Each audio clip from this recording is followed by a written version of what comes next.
আমাদের সমাজে কিছু কিছু মানুষ আছে, মানুষের মনের ভিতরে সুই হয়ে ঢোকে, ফাল হয়ে বের হয়। ভালো মানুষের মুখোশ ধরে তাদের সাথে এত সুন্দরভাবে ব্যবহার করে, কিন্তু তা আপনাদের বোঝার কোনো স্বার্থ নাই যে আপনারা বুঝতে পারবেন যে সে মানুষটা কেমন।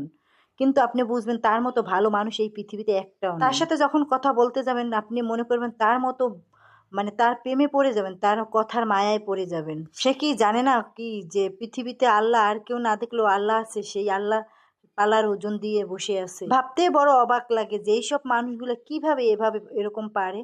আসলেই তারা পারে, তারা এইভাবে পারে দেখেই এরকম করতে পারে। আল্লাহর কাছে বলবো, আল্লাহ তুমি তাদেরকে হেদায়েত দাও, তাদেরকে হেদায়েত দান করো। তারা এই ভালো এই খারাপ দেখবেন, আপনাকে ছাড়া সে কিছুই বোঝে না, কিন্তু দেখবেন আপনার সাথে কথা কিনে নিয়ে সে আর এক জায়গায় ঠিকই বিক্রি করে আপনার নামে সে ভালো হইতে গেছে, সে ভালো হওয়ার ওই জায়গায় তৈরি করতে, কিন্তু আবার আপনার কাছে এসে আপনার কাছে তার আরেকজনের বদনাম করে আপনার কাছে ঠিকই ভালো